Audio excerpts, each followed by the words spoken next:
దేవుని స్తోత్రం. ప్రభునందుకులారా, దేవుని యొక్క సన్నిధిలో మనం అనేక వాక్యాలు మనం చదువుకుంటున్నాం. ప్రభు ప్రత్యక్షత కొరకు, రాకడ కొరకు, ఆయన ఎదుర్కొనే విషయంలోనూ, లేకుంటే దేవుని స్థలంలో జీవించే విషయంలోనూ వృద్ధిలేటి వారంగా ఉండటానికి ప్రభునందుకులారా అనేక వాక్యాలు మనం చదువుకుంటూ వెళుతూ ఉన్నాం. దేవుని స్తోత్రం. ఈ దినమందు దేవుని యొక్క జీవ వాక్కుల్లో నుండి కొలస్సీలకు రాసిన పత్రిక 3వ అధ్యాయంలో కొన్ని శ్రేష్టవాక్యాలు చదువుకోవడానికి దేవుడు నేర్పించారు. కొలస్సీలకు రాసిన పత్రిక 3వ అధ్యాయము 4వ వచనాన్ని మనం చదువుకుంటున్నాం. మనకు జీవమై ఉన్న క్రీస్తు ప్రత్యక్షమైనప్పుడు మీరును ఆయనతో కూడా మహిమయందు ప్రత్యక్షపరచబడుతురు. దేవుడు ఈ పరిశుద్ధ వాక్కులను మనందరి కొరకు అంగీకరించి దీవులను దయచేస్తారు కాక. ప్రార్థన చేసుకుంటున్నామండి. మహోన్నతుడైన మా తండ్రి, పరిశుద్ధాత్మ దేవుడా, మీ పరిశుద్ధ నామం కొరకు స్తోత్రాలు. మీ కృప కలిగిన సంఘాలలో చేరినటువంటి మేము బుధవారములు, శనివారములు, జ్ఞానదినాలు ఈ రీతిగా పునరుద్ధాన అనేక శ్రేష్టవాక్యాలు చదువుకోవడానికి మీరు మాకు నేర్పిస్తున్నారు. చేరి వచ్చిన పిల్లలందరి కొరకు అనేక వందనాలు. నాయన, నీ మాటలు మేము ధ్యానం చేసుకుంటున్నామయ్యా. నీ మాటలుగానే మా హృదయంలో మేము చేర్చుకోవడానికి సహాయం చేయండి. నీ కృపను మేము వదిలటానికి మీరు మాకు నేర్పించమని వేడుకుంటూ నీ కార్యక్రమ హస్తాల కింద భద్రపరుస్తున్నందుకు నీ స్తోత్రం చెల్లిస్తున్నాం. మీరు మాతో ఉన్నందుకు నీ స్తోత్రం చెల్లిస్తున్నాం. శారీరకమైన బడలికకు, అలసలకు, నిద్రకు మా మధ్య తావులేకుండా నీ కాపుదల ఉంచుతున్నందుకు నీ స్తోత్రాలు చెల్లిస్తున్నాం.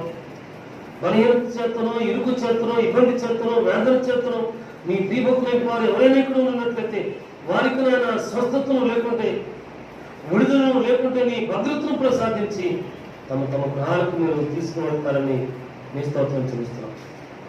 ఈ పరిశుద్ధ సమయంలో ఇంతవరకు తోడుకున్నా ఎక్కడో మా ముందు మిగిలి ఉన్నటువంటి పరిశుద్ధ సమయంలో నీ సంధి, నీ ప్రశాంత మాత్రం ఉంచుతున్నందుకు, నీ మాటలను, వాక్కులను లేకుంటే వాగ్దానాలను ఆదరణ ఇచ్చి మమ్మల్ని సాగనంపుతున్నందుకు అని స్తోత్రం చెల్లిస్తూ యేసునామములో ప్రార్థిస్తున్నాం మా దేవత. ఆమేన్. మంచిది. ప్రభు అందుకున్నారా, మరి ఒకసారి ప్రభు భక్తులకు యేసునామములో వందనాలు. అనేక శ్రేష్ఠ వాక్యాలు మనం చదువుకుంటూ ఉన్నాం, ధ్యానం చేసుకుంటూ ఉన్నాం. దేవుని యొక్క జీవ గ్రంథంలో పౌలు భక్తుడు ఒక ప్రత్యేకమైనటువంటి భక్తుడు. ఈ భక్తుడు తన అనుభవంలో సెలవిచ్చాడు, పేతురు యేసయ్య శిష్యుల్లో పేతురు భక్తులు మాత్రమే నేను చూసే ఆధిక్యత నాకు దొరికింది అని సెలవిస్తుంటాడు. ప్రభునందుకున్నారా, అంతకు మించి ఎక్కువగా నేను గొప్పవాడనో, ఉన్నతుడనో, అదనో ఇదనో చెప్పలేదు. మానమాత్రులు నేను, మీరు, మనమైతే ఎవరైనా ఉన్నతులు కలిస్తే ఆ ఉన్నతుల గురించి 10 సార్లు చెప్పుకుంటూ ఉంటాం. ప్రభునందుకున్నారా, ఆ ఉన్నతులు కలిసాం కాబట్టి మేము కూడా గొప్పవారం అన్నట్టుగా మనం ఊహించుకుంటూ ఉంటాం. ప్రభునందుకున్నారా, అయితే పౌరు భక్తులు అన్నాడు కదా, పాపులలో ప్రధానుడను నేను అని అన్నాడు. ఎంత తగ్గింపు జీవితమో, ఎంత తగ్గింపు జీవితమో. అవును కదా, ఈ రోజుల్లో తగ్గింపు జీవితము కంటే మనం హెచ్చించుకునేటువంటి జీవితము ప్రభునందుకున్నారా ఎక్కువైపోతుంది. ఈ మొదటి 3 వచనాలు చదువుకున్నప్పుడు ఒక మాట నాకు బాగా అర్థమైంది. ఏమర్థమైందంటే, నేను బ్రతికున్నానులే కానీ చచ్చిన వాడే అనే మాట నాకు బాగా అర్థమైంది. మా చిన్నప్పుడు చాలా పర్యాలు ఈ రీతిగా సందర్భం వచ్చినప్పుడు చెప్పారు. పోట్లాడుకుంటే సరిహద్దు దగ్గర బంధువులో లేకపోతే తిరుగుపుడు వారు పోట్లాడుకునేటప్పుడు అవతల వ్యక్తిని ఊరు సచ్చినవాడా అని చెప్పి ఒక మాట పలుకుతున్నటువంటి వారు ప్రభుత్వారు. ఇప్పుడు ఆ మాట పలకటం లేదేమోలే కానీ మా చిన్నప్పుడు పలుకుతున్నటువంటి వారు. కానీ ఇక్కడ దేవుని వాక్యంలో 3వ వచనంలో మనం చూసినట్లయితే పౌరు భక్తుడు ఈ యొక్క మనస్సులో ఉన్నటువంటి ప్రభు భక్తులకు శ్రేష్టమైన ఉత్తరాన్ని రాస్తూ, అనుభవాలు రాస్తూ 3వ వచనం అంటాడు కదా, ఎలైనగా మీరు మృతి పొందితిరి, ఈ వాక్కుని ఈ 3 వచనాలు చదువుకున్నప్పుడు ఎంత ప్రార్థన చేసినా, ఎంత వాక్యం చదివినా, ఎంత పరిశుద్ధులు నేను కనపరుచుకున్నా నేను చనిపోయిన వాడినే. అయితే చనిపోయిన దాని నుండి మేలేది ఏదైనా రాగలదా అని ప్రభువారు ఒక పర్యాయం ప్రశ్న వేస్తారు. అవును, మేలేది ఏదైనా రాగలదా అంటే వస్తుంది తప్పకుండా. ఎప్పుడంటే ప్రభువును కలిగినప్పుడు, ప్రభువుతో ఉంది చనిపోయినప్పుడు. నేను గడిచిన దినాలు ఇప్పుడు మనం చూసుకున్నాం. మా చిన్నప్పుడు క్రైస్తవ సమాధులు ఉన్న ప్రాంతానికి సమాధుల తోట అని పేరు ఉండేటువంటి. రాను రాను కొంచెం చదువు, లేకుంటే జ్ఞానం,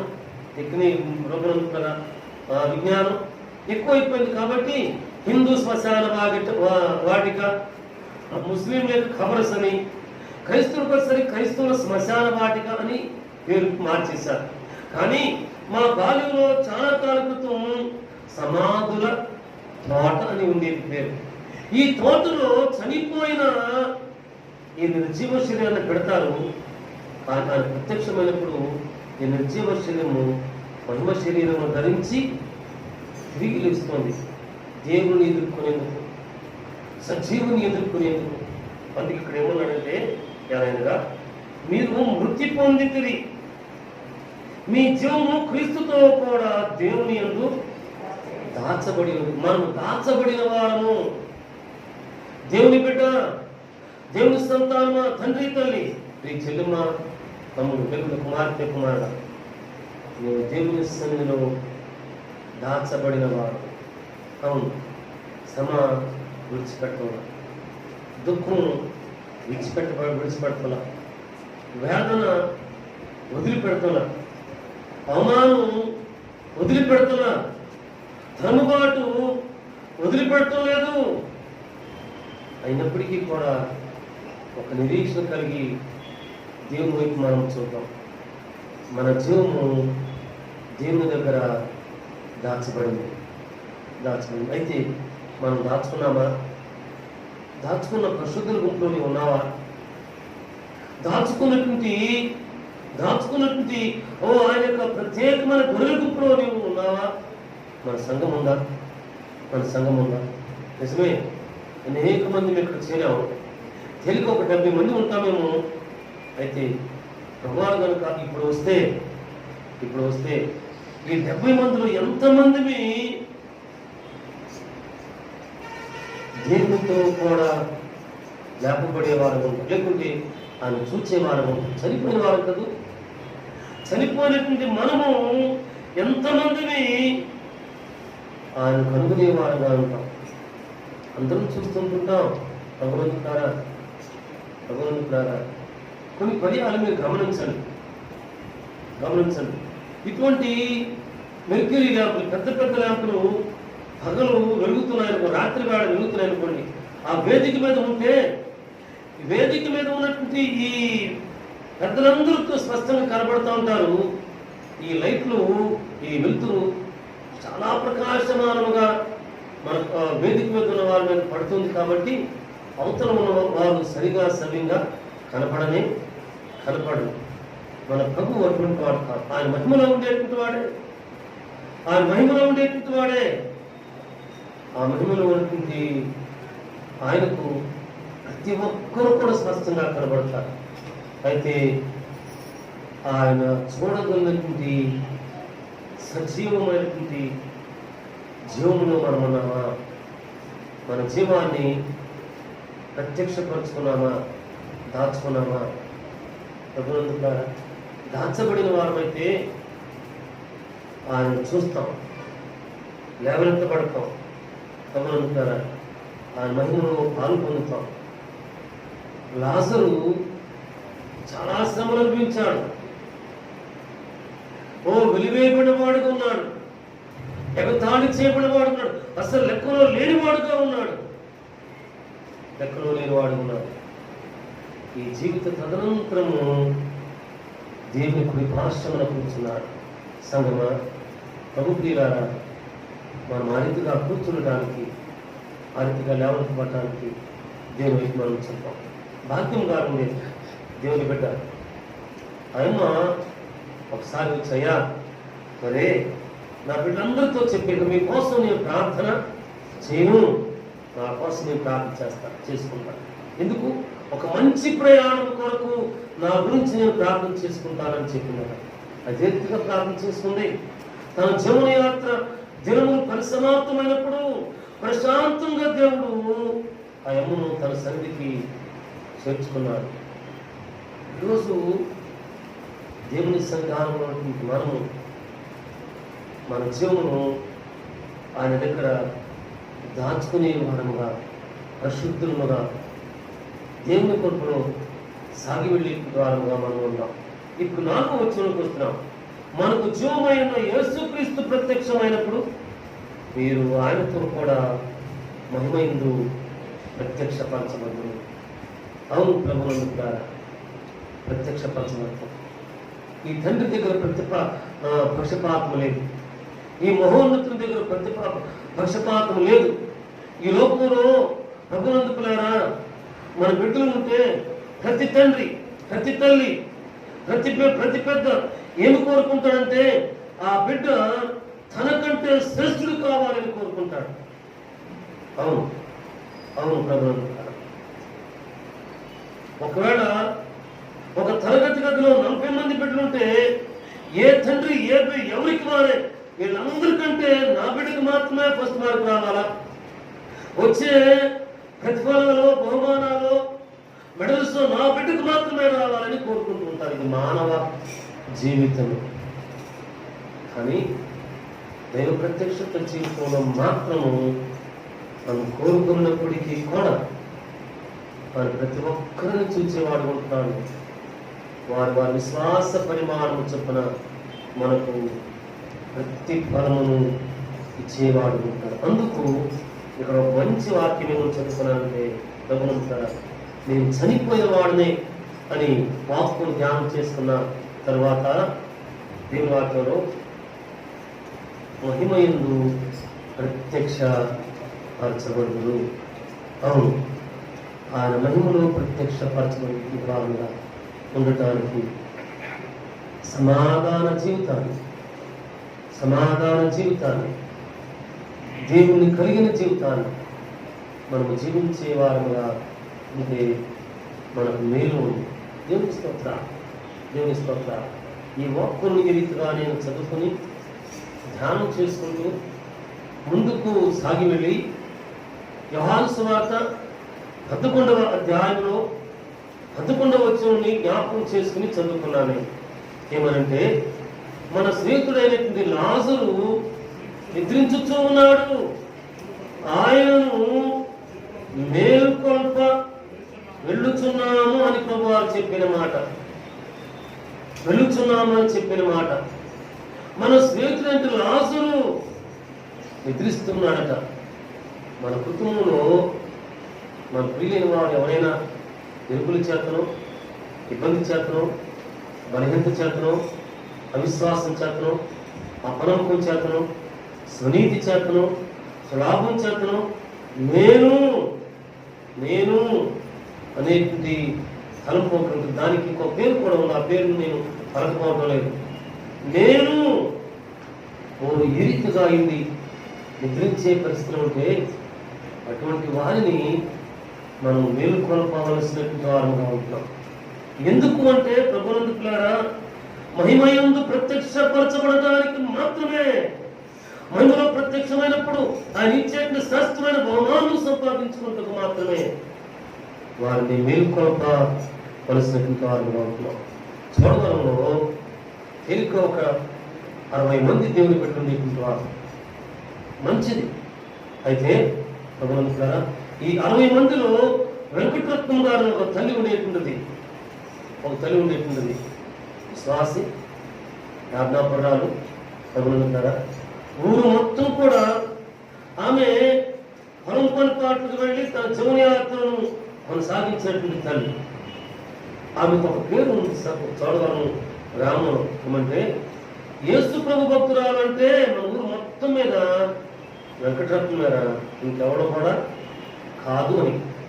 ఏమంట పొలం పనిపాట్లకి వెళ్ళిన మనిషే, జీవనయాత్ర కోరు ప్రయాసపడిన మనిషే, కానీ తన జీవనయాత్రలో మాటలో కానీ, క్రియలో కానీ, పనిలో కానీ ఎక్కడ కూడా పొరపాటున ఆ బిడ్డ ఇతరులు కనపడిన బిడ్డ కాదు. అందుకు గ్రామమంతా కూడా మన ఊరు మొత్తం మీద యేసుప్రభు భక్తులంటే నిజముగా వెంకటరత్నమ ఒక అమ్మాయి, మిగిలిన వారందరూ కూడా అటు ఇటుగా ఉన్నవారు అన్నమాట. పరిశుద్ధుల గుంపులో కనపడితే మేకల గుంపులో ఉండిపోకుండా పరిశుద్ధులతో చేరటానికి గొర్రెల గుంపులో ఉండటానికి ఇష్టపడిన వారు అన్నమాట. అయితే దేవుడు ఏర్పరచాలంటే తప్పకుండా దేవుడు గుర్తించి గొర్రెల గుంపులో ఉంటే మాత్రమేమి, చల్లని వస్త్రాలు ఉంటే మాత్రమేమి, పరిశుద్ధులుగా కనపరుచుకుంటే మాత్రమేమి, స్తుత్యాగము చెల్లిస్తే మాత్రమేమి వీరు దేవుడి ఎదుట కనపడరు. ప్రభు అందుకున్నారు. ఈ మధ్య ఒక ఇంగ్లీష్ మ్యాగజైన్ చదవటానికి అవకాశం ఉంది, చిన్నది. దాంట్లో ఒక మంచి ఉపమానమే కావచ్చు, కథే కావచ్చు, ఏమైనా కావచ్చు, ప్రభు అందుకున్నారా రాశాడు. దైవ సేవకుడు ఒక దాసుడట తేలికగా ఒక 150 నుండి 200 మంది యవన బిడ్డలను కలిగి పాటలు పాడేటువంటి ఒక బృందాన్ని కలిగి ఉన్నారట. వాద్యాలు వాయించేవారు, రకరకాల వాద్యాలు వాయించేవారు. ఆ దాసుడట పరలోకానికి వెళ్ళాడట. ప్రభు దగ్గర నిలబడినాడట. నిలబడితే ఈయన సిద్ధపరిచిన కొయ్యి ఉంది, గాయక బృందం ఉంది, వాయిద్య బృందం ఉంది. వీరు భూలోకంలో పాటలు పాడుతూ, వాయిద్యాలు వాయిస్తూ, సంఘంలో దేవుడు మహిమపరచడం జరుగుతుంది. అయితే కొద్ది మంది 150-200 మందిలో ఒక 10 మంది స్వరాలు మాత్రమే వినబడుతున్నాయట. ఇన్ని వాయిద్య బృందం అంటే వారిలో ఒక 4-5 వాయిద్యాలు మాత్రమే వినసొంపుగా వినపడుతున్నాయట. ఆయన నేను నడిపించింది, నేను కలిగి ఉన్నది 200 మంది బృందం కాదా? మరి ఏంటయ్యా అంటే ప్రభువారు చెప్పారట, నీవు అనుకున్నట్టు ఈ 200 మంది నన్ను కలిగిన వారు కానే, నన్ను వెంబడించిన వారు కానే. 10 మంది స్వరాలు ఉంటున్నారే, ఆ 10 మంది మాత్రమే నన్ను కలిగిన వారు, వారి స్వరములు మాత్రమే పరలోకమునకు వినబడుతున్నాయి. నీవు అనుకుంటున్నావు ఇంతమంది వాద్య కళాకారులని, వారిలో ఒక 4-5 మాత్రమే నన్ను కలిగిన వారు, వారి వాయిద్యాలు మాత్రమే నాకు వినసొంపుగా వినబడుతున్నాయి. మిగిలిన వారందరూ కూడా బట్టివారే. దేవుని ప్రియబిడ్డ, ఇద్దరు ముందు దేవుని యొక్క వాక్యంలో క్రీస్తు వారు ప్రత్యక్షమైనప్పుడు, క్రీస్తు మహిమయందు మనం ప్రత్యక్షపరచబడతామట. అయితే ప్రత్యక్షపరచబడేటువంటి గుంపులో మనం ఉంటున్నామా? ఆయన చూచేటువంటి గుంపులో మనం ఉంటున్నామా? నీవు ఉంటున్నావో లేదో? ఎన్ని కార్యాలైనా చేయొచ్చుగాక, ఎంత ప్రసిద్ధంగానే కనపడవచ్చుగాక, ఇది ఈ 4 గోడల మధ్యనేమో. బయటకు వెళ్ళిన తర్వాత నీ జీవన యాత్ర నీకుందేమో, నీ మాటలు నీకున్నాయేమో, నీ క్రియలు నీకున్నాయేమో, నీ నడవడిక నీకుందేమో, నీ జీవితం నీకుందేమో. బ్రతికినంతకాలం బ్రహ్మాండంగా బ్రతికే ప్రయోజనం అండి. చనిపోయిన తర్వాత ఫలానా వారా మహానుభావులని పేరు ఉంటే, యేసు ప్రభు వారి భక్తుల పేరుంటే, సాక్ష్యం ఉంటే, ఆ సాక్ష్యం నీకు శాశ్వతంగా ఉంటుంది. నీవు దేవుని యొక్క ప్రత్యక్షపరచబడేటువంటి గుంపులోనే ఉంటావు. అందుకు యేసుక్రీస్తు వారు లాజరు ఆ రీతిగా జీవించిన వాడు, చనిపోయిన వాడే. కానీ రక్షకుడైన యేసుక్రీస్తు వారు సెలవిచ్చిన మాట అంటే మనము మన మిత్రుడైన లాజరును మేలుకొల్ప వెళుచున్నాము. ప్రభునందుకులారా, మేము గడిచిన వారం, బహుశా ఇట్ మే బి ఫ్రైడే మేమిద్దరు కూడా కూర్చుని మాట్లాడుకుంటున్నాం. దేవుని విషయాలే. దేవుని భక్తులు, ప్రార్థన చేసే భక్తులు, లేకుంటే పాటలు పాడే భక్తులు, లేకుంటే వాయిద్యాలు వాయించే భక్తులు, లేకుంటే పరిచయం చేసే భక్తులు, ఇవన్నీ మాటలు వస్తే నా భార్య ఒక మాట పలికింది, ఎవరిని గురించి కాదు, అభ్యంతరపడకుండా, ఇన్ని క్రియలు మంచివే అని సంఘంలో ఒక మూలన కాకుండా నోరెత్తి ప్రార్థించే జీవితంలోకి వస్తే దేవుడు ఆ సహోదరుని శాశ్వతంగా దీవించేవాడుగా ఉన్నాడు. ఒకప్పుడు శాశ్వతంతో కూడా ఉంది, వర్తిలిన వాడుకున్నాడు. నా వరకు నేను అనుకున్నాను చాలా ఘనంగా ఉంటాడు అనుకున్నాడు. ఆ ఘనతంతా కూడా ఎటు వెళ్ళిపోయిందో తెలియదు. ఆ సమృద్ధంతో కూడా ఎవరు దోచుకుంటున్నారో కూడా తెలియదు. నా భార్య దేవుని దీనదాస్తానుంది, నోరు విప్పి ప్రార్థించే బిడ్డగా అంటే పోగొట్టుకున్న ఆర్థికతంతా కూడా దేవుడు క్రమక్రమంగా ఇస్తాడు అని కింద ఆ బిడ్డ గురించి. దేవుని బిడ్డ, నువ్వు దేవుని సన్నిధికి వస్తున్నావు. మనం చనిపోయిన వారు అయితే మహిమలో ప్రత్యక్షపరచబడేటువంటి గుంపులో ఉండటానికి నీ నోటిని విప్పు, నీ హృదయాన్ని విప్పు, నీ జీవితాన్ని దేవునికి అప్పగించు. ఈ 4 గోడల మధ్య మాత్రమే పరిశుద్ధ గుంపులో ఉండబోతు. బయటకు వెళ్ళిన తర్వాత నీ గురించి ఏం మాట్లాడుతున్నారో, ఏం పలుకుతున్నారో అది గమనించు. దేవుడు దగ్గర సమర్పించు. నేను దేవుడి దగ్గర నిన్ను నీవు పరిపూర్ణముగా దేవుడికి అప్పగించుకో. దావీదు భక్తుడు ఒక మంచి మాట పలికాడు. తండ్రి కూడా, పరమ తండ్రి కూడా అన్నాడు, ఒక్క పర్యాయం మాత్రమే బెత్షెబా విషయంలో ఒక్కసారి మాత్రమే నా ప్రియుడు దావీదు పాపం చేశాడు, ఇంకెప్పుడు కూడా పాపము చేయలేదు అన్న సెలవిచ్చాడు. దేవునికి ప్రియుడుగా వర్దిల్లాడు. అయితే అన్నాడు కదా దావీదు, నిన్ను బట్టి నీ సంతానంలో ఒకరిని రాజుగా తప్పకుండా ఉంచుతాను. ఆ రాజరికపు బాధ్యత నేను పోగొట్టును అని వాగ్దానం చేశాడు. అయితే ఈ దావీదు అన్నాడు 51వ దావీదులో, తండ్రి పాపంలో నేను పుట్టాను, పాపంలోనే నా తల్లి నన్ను గర్భము ధరించింది అని 51వ దావీదు ఆజ్ఞాపూర్వకంగా ప్రారంభించాడు. అంటాడు కదా. ఇంకా ముందుకు సాగితే, హిమము కంటే తెల్లగా ఉండినట్లు ఈ సోపుతో నన్ను కడుగుము, రక్షణ ఆనందమును మరలా నూతనముగా పుట్టించును. అవును ప్రియ దేవుని బిడ్డ, రక్షణ ఆనందమును దేవుడు మరలా నూతనముగా పుట్టించే దేవుడుగా ఉన్నాడు. ఎప్పుడు అంటే చనిపోయిన మనము, చనిపోయి జీవిస్తున్నటువంటి మనము ఆయన ప్రత్యక్షమయ్యే రోజులో ఉంది. ఆ రోజున ఆయన మహిమలో కూడా ప్రత్యక్షపరచబడటానికి మనల్ని మనం అప్పగించుకునే దినము, నిజముగా సమర్పించుకునే దినము, నిజముగా దేవుని ఎదురు సాగిలిపడిన దినము, వెలుగులు ఆడిన దినము. యాకోబు మోసగాడే, తండ్రిని మోసం చేశాడు, అన్నను మోసం చేశాడు, వెళ్ళిపోతున్నాడు. అప్పుడు ఇంకొక పెద్ద ఆయన కలిశాడు. యాకోబుకి ఈ మోసగానికి అర్థమైపోయింది, ఈయన మనుషుడు కాదు అని.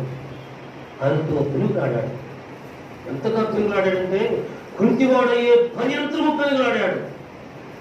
ఈ పెద్ద నన్ను పోనీయమంటే యాకోబు అన్నాడు, నీవు నన్ను ఆశీర్వదిస్తేనే కానీ నేను నిన్ను వెళ్ళనిస్తా. ఇది షరతు, లేకపోతే కండిషన్, లేకుంటే ఒక బోర్డు, ఒక గీతను గీసేసాడు యాకోబు. నీవు ఆశీర్వదిస్తే చెప్పు, అప్పుడు వెళ్ళిస్తా, లేకపోతే నేను నిన్ను విడిచిపెట్టను. ఇది కూడా మహానుభావుడు ఇస్తున్నా. అప్పుడు అడిగాడు, నీ పేరేమి? నేను అడిగా. ఏషావు చెప్పలా, అబ్రహాము చెప్పలా, లేకపోతే అలెగ్జాండర్ చెప్పలా, ఓ సజీవరావు అని చెప్పలా. అసలు పేరు మాత్రమే చెప్పాడు. ఆ పేరు యాకోబు అనే పేరుకి మోసగాడు అని అర్థమట దేవుని జీవగ్రంథంలో. నేను మోసగాడిని. అప్పుడు ఈ పరమ తండ్రి నీ తండ్రితోనూ దేవుడితోనూ కూడా పోరాడి గెలిచావు, ఇక మీదకి నీ పేరు యాకోబు కాదు, ఇశ్రాయేలు. ఇశ్రాయేలు దీవించి సాగి వెళ్ళాడు పరమ తండ్రి. హల్లెలూయా. ఆయన ప్రత్యక్షమవుతున్నాడు. ఆయన ప్రత్యక్షమైనప్పుడు ఆయన మహిమ ఎందుకు మనం ప్రత్యక్షపరచబడాలి. ఈ సంఘం ప్రత్యక్షపరచబడాలి, ఈ కుటుంబం ప్రత్యక్షపరచబడాలి, ఈ ప్రియులు ప్రత్యక్షపరచబడాలి. నా వరకు నేను మోకరించినప్పుడు, ఒంటరిగా మోకరిల్లినప్పుడు, ఇంట్లో మోకరిల్లినప్పుడు, ప్రార్థన సాగి వెళ్తున్నప్పుడు నేను ఒక మనం చేసుకున్నాను. ఆయన సంఘంలోనే ప్రార్థనా గుంపు కావాలని నేను అడుగుతున్నానయ్యా. అనేకమంది నేను నా కుటుంబం కూడా ఈ ప్రార్థనా గుంపులే దాంట్లో ఉండాలి. నామకార్థంగా కాదు, వచ్చి వెళ్ళేవారంగా కాదు, వచ్చినప్పుడు మాత్రమే పరిస్థితులను కనపడేట్టు బ్రతుకు కాదు. మేము నీ పరిశుద్ధుల గుంపులో మేము కూడా ఉండాలయ్యా అని దేవుని అడుగుకుంటున్నాం. మరి నీవేమి అడుగుతున్నావో, ఏమడుగుతున్నావో అమనందుకులారా దేవుని సన్నిధానము, దేవుని కృపను ఆయన దగ్గర ప్రత్యక్షపరచబడడానికి మనం చనిపోయిన వారముగా ఉన్నాం. చనిపోయిన వారము ఉన్నాం. తగ్గించుకున్న వారముగా ఉన్నాం. తగ్గించుకున్న వారముగా ఉన్నాం. మనం సమాధుల తోటలో పెట్టబడే మాట నిజమే. కానీ యేసయ్య చెబుతున్నాడు, మన మిత్రుడైన లాజరు ఫలానా వాడు నిద్రిస్తున్నాడు, ఆయనను మనం మేల్కొల్ప కొలుచున్నాడు. ఆయన మేల్కొల్పడానికి రాబోతున్నాడు. వచ్చిన దిన ముందు ఆయన పిలుపుని విని దేవుని ప్రియులారా మేల్కొనే వారంగా అయితే దేవుని యొక్క మహిమలో ఆయన చూస్తాం. యేసు వారు కన్నీరు విడిచారట. ఇదే యోహాను సువార్త 11వ అధ్యాయము ప్రభునందుకులారా 41, 42, 43, 44 వచ్చి చదివితే యేసు వారు కన్నీరు విడిచారట. చూసిన వారు అయ్యో లాజరు గారిని ఎంత ప్రేమిస్తున్నాడో చూడండి, ఎంత ప్రేమిస్తున్నాడో చూడండి. ప్రేమిస్తున్నాడు కాబట్టి కన్నీరు కార్చి ఏడుస్తున్నాడు. ఈ లోకంలో ఏడ్చేవారండి, ఉంటారా? ఉండరు. ఉండనందుకులారా ఒక గంట ఉంటారు, 2 గంటలు ఉంటారు, 3 గంటలు ఉంటారు. ఆ తర్వాత వారి ఇంటికి వారు సాగి వెళ్ళిపోతారు. కానీ ఈ పునరుద్ధానుడు జీవాధిపతి యేసయ్య విడిచి వెళ్ళేవాడు కానే నీతో ఉంటాడు. ప్రార్థన చేసుకో. నీ ఇష్టం. దేవుని వాక్యంలో ఒక ప్రార్థన అనే దానికి ఒక మంచి కొన్ని వాక్కులు ఈ వారంలో నేను చదువుకున్నానండి. ఆ వాక్కులు వినిపించాలని ఆశపడతాను. నాతో పాటు 109వ దావీదు కీర్తన అంటే నేను ఈరోజు ధ్యానం చేసుకున్న వాక్కులు ఈ వాక్కులు చదవలేదే, కానీ నేను ఇది కాలేదు. కానీ ప్రార్థన అనే దానికి జ్ఞాపకంలోకి వచ్చింది. తగునందుకులారా 109వ దావీదు కీర్తనలో 4వ వచనాన్ని ఒకరు చదువుతున్నారు చూడండి. వారు నా మీద పగపట్టారు. మంచిది. అయితే నేను ఇది ఈ వాక్యం. ప్రార్థన చేసుకో. ఏ ప్రార్థన అంటే మానకుండా ప్రార్థన చేసుకో. ఉదయకాలమా సూర్యోదయం లేచిన నిద్ర మేలుకున్న తర్వాత ప్రార్థన చేసుకో ఒకసారి. లేకపోతే మధ్యాహ్న కాలం నీ ఉద్యోగాలు, పనిపాట్లు, ఆటలు, ఏవో ప్రయాణాలు అయిపోయినా కొంచెం ప్రార్థన చేసుకో. లేదా రాత్రి వేళ ఇక నిద్రలోకి వెళ్ళిపోతావు కదా, ఇచ్చకాలం రాకుండాను, గడికాలం రాకుండాను, దినమంతా కూడా ఏవో చూస్తుంటాం కదా. అవి ఏవి కూడా మరలా కళ్ళలోకి వచ్చి మీ నిద్రని డిస్టర్బ్ చేయకోకుండా ఆయన నువ్వు నా తోడుగుండు.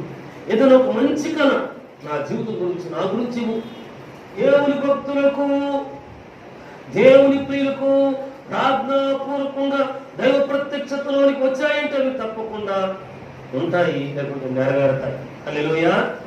కాబట్టి ప్రార్థన చేసుకో. సూర్యోదయమా, మధ్యాహ్న కాలమా, రాత్రి నిద్రలోకి వెళ్ళిపోయి ఉందా, కొంచెము సేపు మోకరిల్లు, హృదయమంతా కూడా పాదాల దగ్గర పెట్టు, ప్రార్థన చేసుకో. దేవుడు ఆ ప్రార్థన ఆలకించేవాడుగా ఉన్నాడు.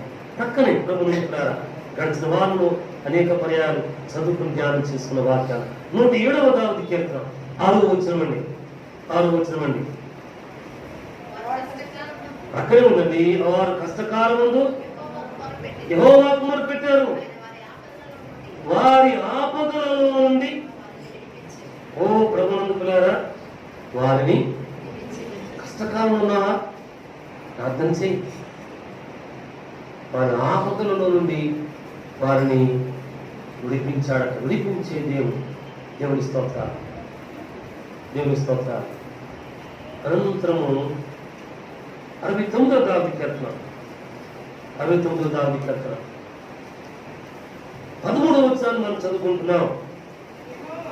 యెహోవా, వినండి, యెహోవా అనుకూల సమయమున నేను నిన్ను ప్రార్థించుతున్నాను. దేవా, నీ కృపాబాహుళ్యమును బట్టి, నీ రక్షణ సత్యమును బట్టి నాకు ఉత్తరము. హల్లెలూయా. ప్రభునందుకులారా, 109వ దావీదు కీర్తనలో అయితే నేను మానకుండా ప్రార్థన చేసుకుంటున్నానయ్యా అని భక్తులు సెలవిచ్చారు. 107వ దావీదు కీర్తనలో వారందరూ కూడా కష్ట సమయంలో, ఇరుకు సమయంలో ప్రార్థన చేస్తున్నారు. ఆపదల నుండి వారిని విడిపించాలని భక్తులు చెప్పారు. అనంతరం 69వ దావీదు కీర్తనలో అంటున్నాడు, నాయన నాకు అనుకూల సమయంలో నేను నిన్ను ప్రార్థిస్తున్నాను. ఇప్పుడు అవకాశం దొరికితే అప్పుడు అనుకూల సమయంలో ప్రార్థన చేస్తున్నాం, మంచిది. కష్టకాలం ప్రార్థన చేస్తున్నాం, మంచిది. ఓ ప్రభునందుకులారా, మానకుండా ప్రార్థన చేస్తున్నాం, మంచిది. అయితే అందుకు తగిన ప్రత్యక్షత మాత్రమే సంపాదించుకోవడానికి దేవుని వైపు చూడు. తగిన ప్రత్యక్షత మాత్రమే, దర్శనం మాత్రమే, వాగ్దానం మాత్రమే దొరకాలని చూడు. కళ్ళు మూసుకోగానే ఏదో కనపడితే నిజమే దేవుడు అని చెప్పను. కొంతమంది కొన్ని వాడుకలు ఉన్నాయి. ఎప్పుడు మనం విమర్శించుకుంటూ ఉంటాం. ప్రార్థన చేయగా దేవుడు ఏం చెప్పాడు, ఏం చెప్పలేదా? ఉపవాసాలు ఉంటాడని చెప్పారే అయ్యగారు అంటే, ఉపవాసాలు ఉంటే దేవుడు మాట్లాడితే నీతో చెప్పాలందా?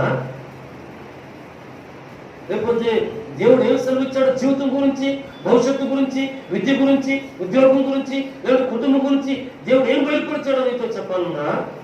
లేదే. నిజంగా ప్రార్థనాపరుడైనటువంటి దేవుని బిడ్డవైతే, నీవు ప్రార్థనాపరురాలు అయితే ఆ బిడ్డతో కొనుక్కుని విజ్ఞాపన చేయి, మొరపెట్టు, కన్నీరు కాల్చు. రెండో మనిషికి చెప్పకుండా ఉపవాసం ఉండు. ఆయన పలానా బిడ్డట ఉపవాసం ఉంటుందటయ్యా, ఉపవాసం ఉంటున్నారటయ్యా, వారికున్న సమస్యలను తొలగించా, ఇరుకులను తొలగించా, మేము చనిపోయిన వారమే, నీవు ప్రత్యక్షమవుతామట, మహిమలో మేము కూడా ప్రత్యక్షమై నేను చూచే ఆధిక్యతమని అడుగు. ఆ ప్రార్థన ఏమిటా? ప్రశ్నించే అధికారం నీకెందుకబ్బా? ప్రశ్నించేను నీకెందుకబ్బా? ఏమి చెప్పలేదని చెప్పి సాగదీసే మాట నీకెందుకబ్బా? దేవుని సంఘాలను నమ్మకముగా పరిశుద్ధుల పంపుడు దావీదు భక్తుడు అనుకూల సమయంలో ప్రార్థన చేస్తున్నాడట. నీ కృపాబాహుళ్యమును బట్టి, నీ రక్షణ సత్యమును బట్టి నాకు ఉత్తరము దయచేయి. రక్షణ సత్యం, రక్షణ ఉంది. ఈ రక్షణలో సత్యము కూడా దాగి ఉంది. కాబట్టి సమాధానం అడిగమంటున్నాడు. అయితే 14 వచనం ఒక మంచి మాట సెలవిచ్చాడు కదా, నేను దిగిపోకుండా భూమిలో నుండి నన్ను సత్యము, సమాధాన, రక్షణ, సత్యమును ప్రత్యుత్తరం ఇచ్చే దేవుడా. దావీదు ఇంకా చాలా వచ్చారు, చదువుకున్నానండి ఈ వాక్కును బట్టి. జగట్టగల దొంగ ఊపిని అక్కడ దిగిపోకుండా కాపాడమని దావీదు భక్తుడు సెలవిస్తున్నాడు. బిడ్డలారా, చిన్న బిడ్డలారా, మీ జీవన యాత్రలో జగట్టగల గంగలోనికి దిగిపోకుండా జాగ్రత్తగా ఉండండి. నాతో పాటు హెచ్బిఐలో శామ్యుల్ ఇలాంగ్ అని ఒక తమ్ముడు చదివాడు, నాకు జూనియర్. ఫస్ట్ ఇయర్లోనే ఇంగ్లీష్ భలే చదివి భలే మాట్లాడేవాడు. సెకండ్ ఇయర్కి వచ్చేసరికి నేను క్లాస్ లీడర్ అయ్యాను మా క్లాస్కి. అప్పుడు కృపారావు అన్న మధురైన వచ్చాడు. అప్పుడు స్నేహం పెరిగింది. ఇంగ్లీష్ స్కూల్లో నేను చేరటం, ఆ తమ్ముడు చేరటం జరిగింది. అప్పుడు మా మధ్య స్నేహం పెరిగింది. ఒకరోజు చెప్పాడు, నా లైఫ్ ఇప్పుడు ఎంచుకుంటున్నట్లు బ్రహ్మాండం లేదు కాదు అని చెప్పాడు. వాళ్ళ తల్లిదండ్రులు టీచర్లట. ముగ్గురు అన్నయ్యల తర్వాత ఒకడే కొడుకు, ఆఖరివాడు 4వ వాడు. ముగ్గురు కొడుకులు, ముగ్గురు అన్నలు లా చదివారట. తమ్ముడు చెల్లి కొంచెం జాగ్రత్తగా ఉంది. మంచి మాట్లాడి లా చదివారట. మధురై కోర్టులో వీడు పెరిగి పెద్దవాడయ్యేసరికి మీరు లీడింగ్ లాయర్లు అయిపోయారు. అయితే వీళ్ళు తల్లిదండ్రులు ఏం చేస్తారో తెలుసా? మధురైలో అప్పట్లో చాలా పేరున్నటువంటి ఒక మంచి రెసిడెన్షియల్ హాస్టల్ స్కూల్లో చేర్పించారట. ఈ స్కూల్లో వెళుతూ వస్తుండగానే కొంతమందితో పరిచయం అయింది. ఈ తండ్రి, తల్లి, అన్నయ్యలు మా వాడు అలా రెసిడెన్షియల్ స్కూల్ బ్రహ్మాండం చదువుకుంటున్నారనుకున్నారు. కానీ ఆ రోజుల్లోనే ముద్దు పదార్థాలను కాలేజీలో తీసుకొచ్చి, స్కూల్స్ తీసుకొచ్చి అమ్ముతుండేటువంటి వారట. వారిని ఎత్తుగాడు అప్పుడు అయిపోయాడు. తగునందుకులారా అయిపోయాడు. చిన్నోడు కదా, ఇక్కడి నుంచి అక్కడ తీసుకెళ్తే ఎవరు అనుమానం వచ్చేది కాదు. జోబులు వేసుకెళ్తే అవతార వాళ్ళ దగ్గరికి వెళ్ళి ఇచ్చేసి డబ్బులు తెచ్చి విడిపిస్తుండేవాట. ఒకసారి ఈ బృందంతో కలిసి హ్యాండెడ్గా దొరికారు. పేపర్లో వేశారు, ఈ మత్తు పదార్థాలను తరలిస్తున్న ముఠా దొరికింది అని చెప్పి పేపర్లో వేశారు. వారిని పలానా రోజు మధురై కోర్టులో ప్రవేశపెడుతున్నామని చెప్పి పేపర్లో వేశారు. వస్తున్నారంటే రాజులు జనాభా కోర్టులో ఉంటారు కదా. ఈ ముగ్గురు నాగములు కూడా ఉన్నారు. గమనించారా? ఈ ముఠాతో పాటు వెళ్ళే వారి మధ్యలో ఇంతవాడు మేబీ 10th క్లాస్ ఏమో, మేబీ 9th క్లాస్ ఏమో. వాళ్ళు ఈ కుమారుడు కూడా ఉన్నాడు. ఈ ముగ్గురు నాగములు అప్పుడు చూసి ఆ పాటి కడుగురికి పడిపోయాడు. ఇంక లాయర్ గారు పడిపోయారంటే మిగిలిన వారు జాగ్రత్త అన్నదమ్ములు మిగిలిన వారు ఇతను తీసుకెళ్లారు. ఏం జరిగింది ఆరా తీశారు. గమనించారా? అప్పుడు ఇప్పటి కొరకు కన్నీరు కార్చారు, కౌన్సిలింగ్ ఇప్పించారు. ప్రభునందుకారా హాస్టల్ నుంచి మొదలు బయట లాక్కొచ్చారు, ఒక చోట ఉంచారు.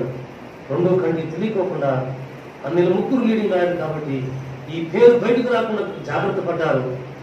ఒకసారి వచ్చింది, తర్వాత పేరు మార్చారు. ఇప్పటి బయట లాక్కొచ్చారు. వేలు మీద పరుపుడు తిరిగించి ఏదో చోట పెట్టారు. కౌన్సిలర్ ఉంచారు. తల్లిదండ్రులు, అన్నలు ప్రార్థన చేయడం ప్రారంభించారు. భగవంతుడా మరలా తిరిగి రక్షణ సంపాదించుకున్నాడు. తర్వాత ఇంటర్మీడియట్ ప్లస్ 2 అయిపోయింది. దేవుని సేవ పిలిపించాడు. దేవుని సేవలో మా కాలేజీ చేర్పించాడు. తేలిక నేను ఒక 2 నిమిషాలు 3 నిమిషాలు చెప్పాను. నాకు తేలిక ఈ జీవన యాత్ర సాక్ష్యం అంతా చెప్పడానికి తేలిక 42 గంట పట్టింది.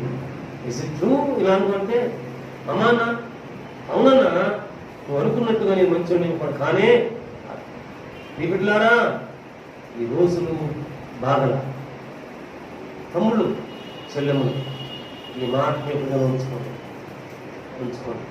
మనం చనిపోయిన వారమాట. క్రీస్తు వారు ప్రత్యక్షమవుతున్నారట. మహిమలో మనము ప్రత్యక్షపరచబడి ఆయన చూడవలసిన వారు చూచేట్టు ఉంటున్నాము. నీ జీవన యాత్ర ఒక్కసారి నీ ఉన్న స్థానంలోనే, నీ ఉన్న చోటునే ఆలోచన చేసుకో. నీవు గనుడుగా ఉండాల్సిందేమో అమ్మా, నీ కుమార్తె గనుగాలు ఉండాల్సిందేమో, తండ్రి తల్లి నీవు గనుడుగా ఉండాల్సిందేమో. అయితే నీవు ఎక్కడ ఉన్నా నువ్వు మంచిది దేవుని సన్నిధికి చదువుతావు, వార్తలు చదువుతావు, పాటలు పాడతావు, ప్రార్థన చేస్తావు, పరిచయం చేస్తావు, సాక్ష్యం చెబుతావు, మంచిదే. వీటన్నిటిని మించి నీ జీవితం ఏదో ఉంటుంది. అది నీ దేవునికి నీ ప్రత్యక్షతకు నేను దూరం చేస్తాను. ప్రభునందులారా, అందుకే ప్రార్థన చేసుకో, దేవుని కృపను వెతుకు. క్రీస్తు ప్రత్యక్షమైనప్పుడు ఆయన మహిమ యందు మనం ప్రత్యక్షపరచబడేది పరిశుద్ధుల గుంపు ఉండటానికి దేవుని పంపించదు. యేసయ్య కన్నీరు విడిచాడు. లాజరు బయటకు రమ్మని పిలవగానే రక్త వస్త్రముల చేత కట్టబడినటువంటి వాడై బయటకు వచ్చాడు. ప్రభునందు ద్వారా కట్లు విప్పి లాజరును పోనీయుడి అని చెప్పాడు. అవును, నీకున్న కట్లను తెంచివేయగల వారు ఎవరంటే నీవు కాదు, నీ కుటుంబము కాదు, నీ చుట్టూ ఉన్న సంఘం ఈ సంఘం మాత్రమే నీకు కట్టబడిన కట్లను తెంచివేయగలుగుతుంది, విప్పగలుగుతుంది. చిక్కుముడులివి, నీ చిక్కుముడులు ఎవరు కూడా విప్పలేరు. నిపుణ స్థానంలో నేరుగా ఉంటావా, ఆ ముడులను ఇంకా వేస్తాడు. ఎవరు? సాతానుడు ఇంకా ముడులు వేస్తాడు.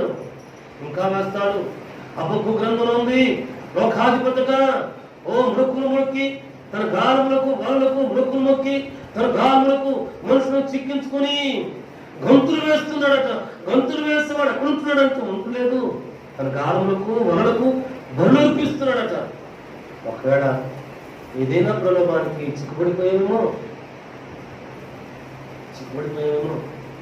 సాతాను గంతులు వేస్తూ ఫలానా కృపాలు నాకు బాగా దొరికాడు, ఫలానా పేతులు నాకు బాగా దొరికాడు, ఫలానమ్మ బాగా దొరికింది నాకు అని తన గాలానికి తన వలకు బలర్పిస్తూ ఈ సాతాను గంతులు వేస్తున్నాడేమో.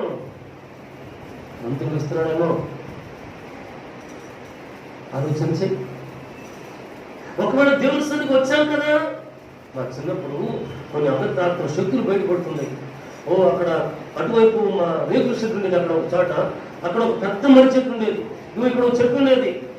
చాలా కాలానికి అమృతాత్మలు బయటపడి, ఎందుకు ఇంతకాలం ఏమయ్యామంటే, గురుగారు మీకు తెలంగాణ ఉందండి, వీళ్ళు వచ్చేటప్పుడేమో సాగనంపి ఆ చెట్టు మీద కూర్చుంటున్నాను, వెళ్ళేటప్పుడేమో వాళ్ళతో పాటు వాళ్ళ ఇళ్ళకి వెళ్తున్నాం.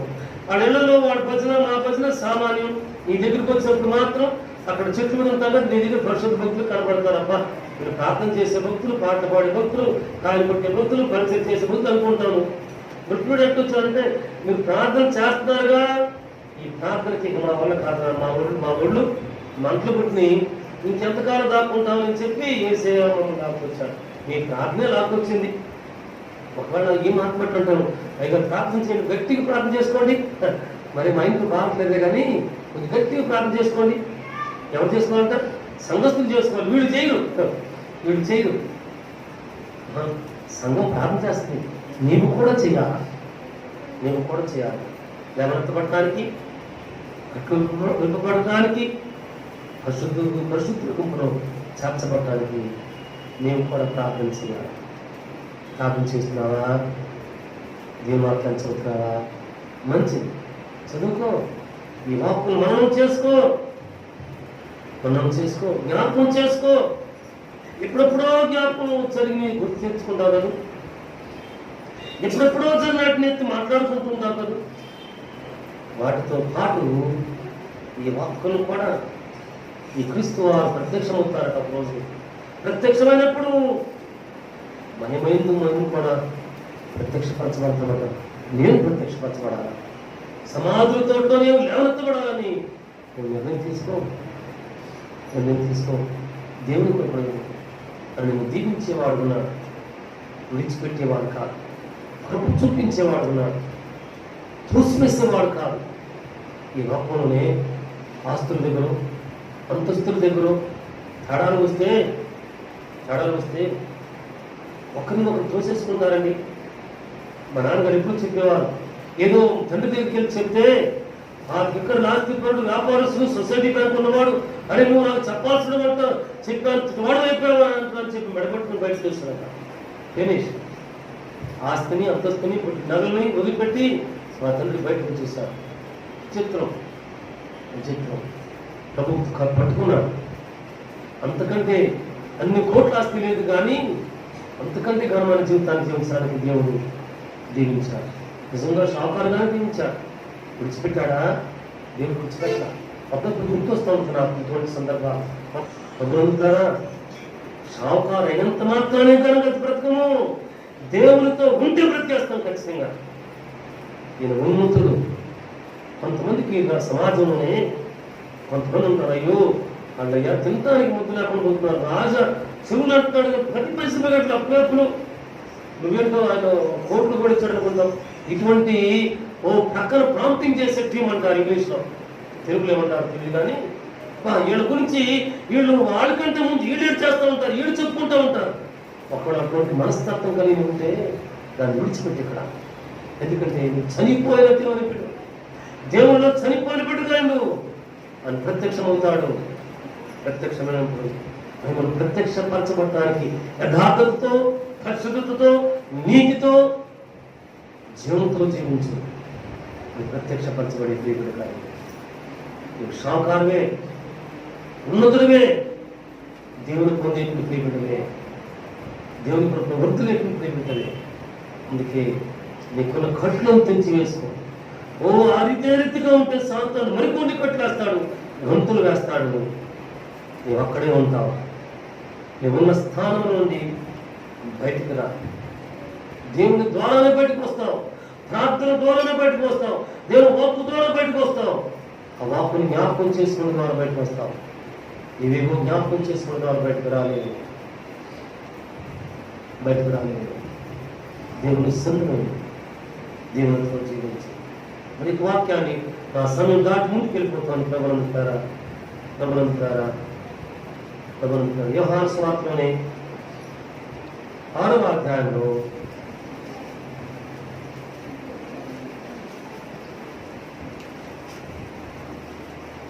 6వ అధ్యాయము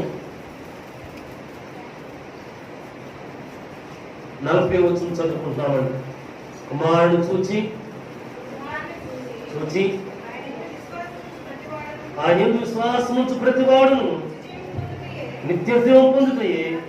నా తండ్రి చిత్తము అంత్య దినమున నేను వానిని లేపుతాను అని ప్రత్యక్షమైన ధర్మం. ఆయన లేవనెత్తే వాడు ఉన్నాడట. లేవనెత్తబడే గుంపులోనే ఉన్నావా? ఉంటే మేలు ఉంది. ఎవరైనా లేవనెత్తబడాలి. బోధకుడైనా క్రైస్తుడైనా ప్రతి వాడు తప్పకుండా తిరిగి పుట్టాలంతే. దేవుడు నియమించిన శాస్త్రం అది, దేవుడిచ్చిన వాగ్దానం అది, దేవుడిచ్చిన వాక్కది. నేను పుట్టినప్పటి నుండి ఇక్కడ ఉన్నాను కాబట్టి అంటే చెల్లుబడి కాదేమో. అననీయ సప్పీరాలు వారు దేవునితో ఉన్నారు, పేతురు భక్తులతో ఉన్నారు, ఆదిమ సంఘంలో ఉన్నారు, సంఘనిమో వర్ధిల్లుతున్నారు, దేవుని సంపాదించుకుంటున్నారు. కానీ ఒకరితో ఒకరు ఏకీభవించారు. తమ హృదయానికి తట్టింది కూడబలుకున్నారు. తమ నోటికి కూడా తను చెప్పారు. అవును దైవభక్తుని దగ్గరకు వచ్చాడు. నాయన ఎంతకమ్మావా? అవునండి ఎంతకమ్మానే కాదు. అయ్యో పరిశుద్ధాత్మను దుఃఖపరచుటకు శోధించుటకు మీరేలా ఏకీభవించారయ్యా? అక్కడనే ఆగిపోయాడట తన జీవితం. అయితే ఇబ్బంది ఉన్నటువంటి శిక్షలు లేవులేండి. కృపకాలం ఉన్నాం కాబట్టి కృపను బట్టి మనం సాగిపోతున్నాం. ఎన్ని చేసినా సరే, ఎన్ని మాట్లాడినా సరే, అది మోసమా, దగా, అన్యాయమా, బూతులా, లంచుగొండితనమా, అక్రమమా, వడ్డీనా, ఏదైనా కావచ్చు కాక దేవుడు కాపాడుతున్నారు. అయితే ఎప్పుడుంది? ఒక అమ్మ నాతో ఉంది, అదే అమ్మ నా భార్యతో ఉంది, అయ్యో ఇక్కడ ఎట్లా ఉండొచ్చులే కానీ అక్కడే అప్పుడు చాలా లెక్క చెప్పుకోవాలి. అప్పుడు అర్థం కాదు, తర్వాత అర్థమైంది. అమ్మ పని మాట అంతే తల్లి, ఇక్కడ ఎట్లా ఉండొచ్చు, అక్కడట చాలా లెక్క అప్పగించుకోవాలట. దీని వాక్యం ఏమంటే కుమారుని చూచి ఆయన యందు విశ్వాసం ఉంచు ప్రతి వాడును నిత్యజీవం పొందుతాయే నా తండ్రి చిత్తం అంతే మన వారిని లేపుతారు. జాగ్రత్త పడే గుంపులో నీ ఉండు, దేవుని కృపలో నీ ఉండు, మహిమలో కనపడే గుంపులోనే ఉండు, ఆశీర్వాదం ఉంటుంది. అప్పుడు నువ్వు ప్రార్థన చేస్తే దేవుడు ఒక కుటుంబాన్ని దేవుని ఎదురు నడిపిస్తాడేమో. అప్పుడు నీవు సాక్ష్యం చెప్తే ఒకరు దేవుని ఎదురు నడిపిస్తాడేమో. రెండు పడవల మీద కాడుతూ ఉంటే మూలం ఉన్నవాడు మూలం ఉన్నట్లు వ్యక్తి ఉంటే దైవం లేదు, ఉన్న చోట్ల ఉండినట్టుగా ఉంటే ఆశీర్వాదం ఉంటుందేమో కానీ ప్రత్యక్షత లేదు. దేవునితో మరి వాక్యాన్ని నేను చదువుకున్నాను. ఈ విధంగా పడతాయి ప్రభునందుతారా, సమయం అయిపోతుంది. ప్రభునందుతారా, ప్రకటన గ్రంథము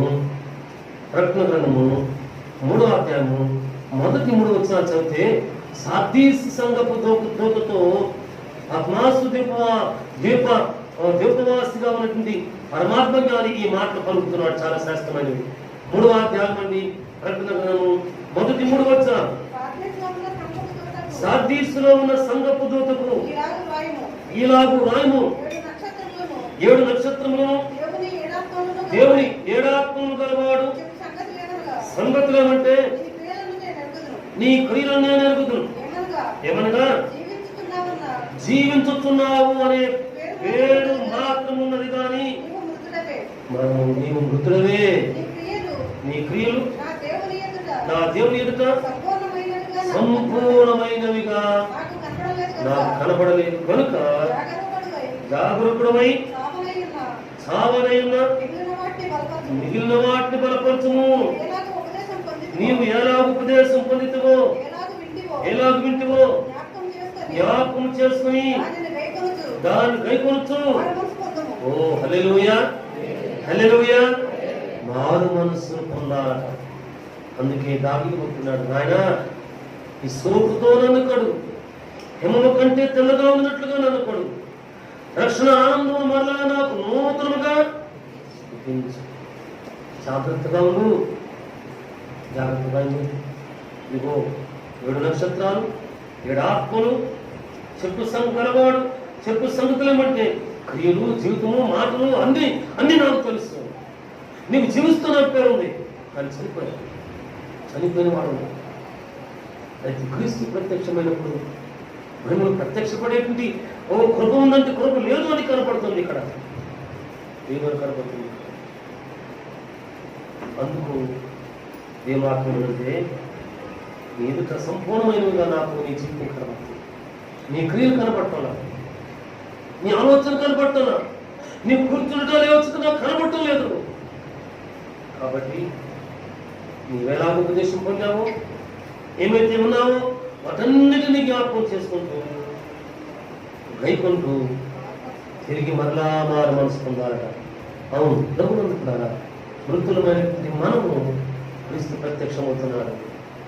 ఆయన మహిమను ప్రత్యక్షపరచబడటానికి, ఆయన మహిమలో మహోన్నతులు చూడటానికి, ఆయన మహిమలో ఆయన కనుగొనటానికి, ఆ జోక్యులలో మనం నిలబడటానికి మనం తిరిగి మరలా మారు మనసు పొందేవాళ్ళం, తిరిగి మరలా మనం జీవనం సంపాదించుకునే వాళ్ళం. జీవనం సంపాదించుకోవడానికి మన పరమరక్షకుడు తండ్రి మన సహాయం చేసేవాడుకున్నాడు, జీవితం అందించేవాడుకున్నాడు, చూచేవాడుకున్నాడు, కనీరు కార్చేవాడుకున్నాడు. విడిచేవాడు కానే కాదు, వెళ్ళిపోయేవాడు కాదు. ఈయన మంచి సమరేడుస్తున్నా మన పడిపోయిన చోటికి వచ్చి జాలను చూపించి కొంచెం ద్రాక్షరసము మరి కొంచెం నూనె పోసి గాయములు కట్టి కోటకోణవాని ఇంటి దగ్గర విడిచిపెట్టి కొంత ధనముని ఇచ్చి ఈ మనుషుని జాగ్రత్తగా ఈ మనుషుని మరలా రక్షణ నడిపించు. ఒకవేళ నేను ఇచ్చిన దానికంటే మరి ఏమైనా ఖర్చు చేస్తూ తిరిగి చెల్లించగలను వాడను అని చెప్పే దేవుడు మన దేవుడు. హల్లెలూయా. అందుకొరకు నీవున్న స్థానంలోనే నీవేడున్నావు, నీవు గైకుంటావు. జాగ్రత్తగా వాటిని మనం చేస్తాం. తిరిగి మరలా మారు మనసులు సంపాదించు, తిరిగి రక్షణ బాధ్యతలు సంపాదించు, కృపావరములు సంపాదించుకో, తలాంతులు సంపాదించుకో. ప్రార్థన చేసుకుంటూ మంచిదని చెప్పుకున్నా కదా, సమయానుకూలంగా అనుకూల సమయంలో ప్రార్థన చేస్తుండు. పాపాహోళిని బట్టి అని లేకపోతే వాడుకున్నాడు. అయితే ఈ ప్రార్థనలోనే నీ విడిచిపెట్టాలనుకుంటున్నావు కదా నీ వీటిలో, ఓ భయపడాలనుకుంటున్నావు కదా కొన్ని సంగతుల్లో నుండి.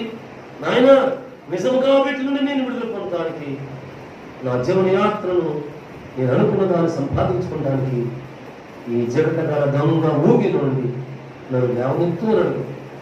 ఆయన వినేవాడున్నాడు, తన చేతుల నుంచి లేవనెత్తేవాడున్నాడు, కృప చూపించేవాడున్నాడు. అప్పుడు ఆ మహిమకు ప్రత్యక్షమయ్యే పరిశుద్ధుల గుంపులో ఉంటాడు. దేవుని స్తోత్రం, హల్లెలూయా. దేవుడి పరిశుద్ధ వాక్కులు మనందరి వెనుకలో అంగీకరించి ఈ వాక్కులను బట్టి మనందరినీ కూడా బలపరిచి మన సంఘాన్ని జీవింప చేసి మహిమ పొందుతారుగా ప్రార్థన చేసుకున్నామండి. మహోన్నతమైన మా తండ్రి, ఈ దినము నేను మరణించిన వారమయ్యా, మీరు సజీవులు, మహిమలు ప్రత్యక్షపరచబడటానికి మేము యోగ్యముగా జీవించడానికి మాకు నేర్పించి ఈ దినం మీరు మాకు అనుకరించి వాకులన్నిటికీ అనుకరిస్తాం. ఇక్కడ పెద్దలు చిన్నది వృద్ధులు చాలా మంది ఉన్నారు. వారందరి పట్ల ఈ వాక్కులు దీవుకరంగా పురికొల్పేగా సరిచేసేవి ఉండడానికి ఈ కార్యం జరిగించమని పొందండి. దీవించమని మమ్మల్ని తొలగించమని యేసునామమున ప్రార్థిస్తున్నాము తండ్రి. ఆమేన్.